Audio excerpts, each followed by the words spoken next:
Medigadda బ్యారేజీపై CM చర్చకు రావాలి.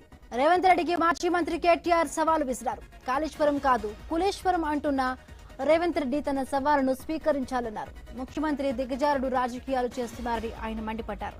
కాళేశ్వరం పైన సీఎం రేవంత్ పచ్చి అబద్దాలు మాట్లాడుతున్నారని విమర్శించారు. రానున్న స్థానిక ఎన్నికల్లో కాంగ్రెస్ పార్టీ ఓటమి ఖాయమని కేటీఆర్ ఆరోపించారు.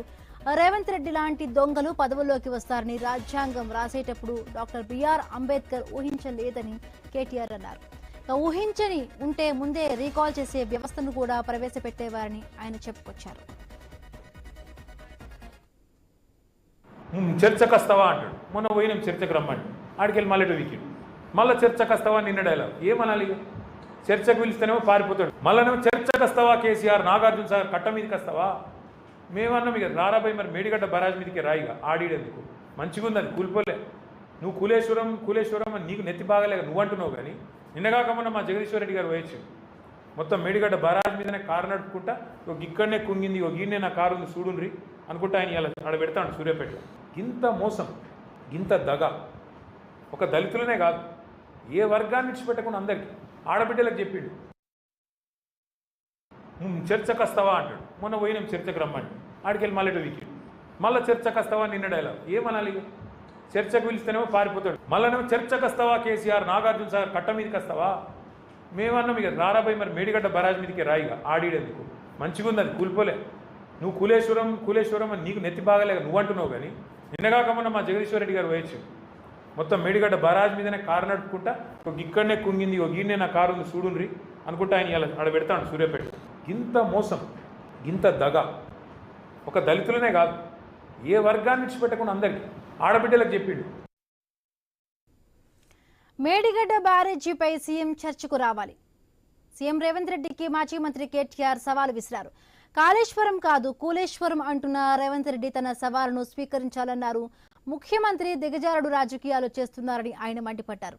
కాళేశ్వరం పైన సీఎం రేవంత్ పచ్చి అబద్దాలు మాట్లాడుతున్నారని విమర్శించారు.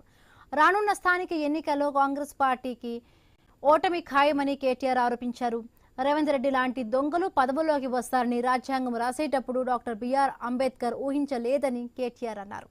ఊహించి ఉంటే ముందే రీకాల్ చేసే వ్యవస్థను కూడా ప్రవేశపెట్టేవారని ఆయన చెప్పుకొచ్చారు.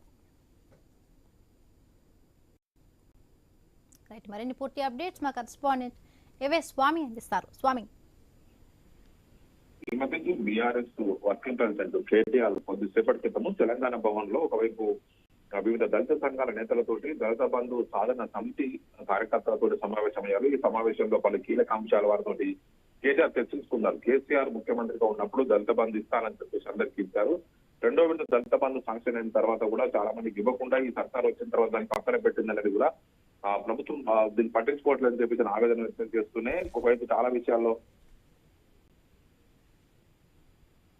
కూడా సవాల్ విసురుతున్నటువంటి రేవంత్ రెడ్డి దమ్ముంటే చర్చకు రావాలని చెప్పేసి కూడా ఆయన సవాల్ ఇచ్చారు. మనం ఇచ్చినటువంటి విషయం సంబంధించి ప్రతి చర్చకు రమ్మంటే పారిపోతున్నటువంటి రేవంత్ రెడ్డి మరోసారి చర్చకు వస్తావా అని అడుగుతున్నానని చెప్పేసి కూడా ఆయన స్పష్టం చేశారు. నాగార్జున సాగర్ కట్టపైన కూర్చుందామా లేకపోతే మరికరణ చర్చిద్దామని చెప్పేసి కూడా రేవంత్ రెడ్డికి కేటీఆర్ సవాల్ ఇచ్చారు. కాళేశ్వరాన్ని కూలేశ్వరం ప్రచారం చేస్తున్నటువంటి రేవంత్ రెడ్డి మేడిగడ్డ బ్యారేజ్ మీద కూర్చొని మనం చర్చించుకుందాం రా అని చెప్పేసి కూడా ఒకవైపు సవాల్ ఇస్తారు. ఇప్పటికే మాజీ మంత్రి జగదీశ్వర్ రెడ్డి ఇప్పటికే అన్ని రకాల బ్యారేజ్ తిరిగి ఈ రోజు సూర్యాపేటలో ఒక పవర్ ప్లాంట్ ప్రెజెంటేషన్ ఏర్పాటు చేశారు. మేడిగడ్డ అన్నారం కుందేళ్లతో పాటు ప్రతి పంప్ హౌస్ వద్ద అన్ని చక్కగా ఉన్నప్పుడు కూడా కాంగ్రెస్ ప్రభుత్వం కాళేశ్వరాన్ని విఫల ప్రాజెక్ట్ గా చూపెట్టడం కోసమే వాటిని వినియోగించట్లేదని చెప్పేసి కూడా ఆయన ఆవేదన వ్యక్తం చేస్తూ ఇది మనం బహిరంగ చర్చకు రావాలని చెప్పేసి కూడా మరోసారి రేవంత్ రెడ్డికి కేటీఆర్ సవాల్ ఇచ్చారు. సూర్యాపేట నియోజకవర్గంలో ఒకవైపు రేవంత్ రెడ్డి మాట్లాడిన రేవంత్ రెడ్డి అన్ని అబద్ధాలు మాట్లాడారు. ఇలాంటి దిగజారుడు మాట్లాడడం సరికాదు, ఇలాంటి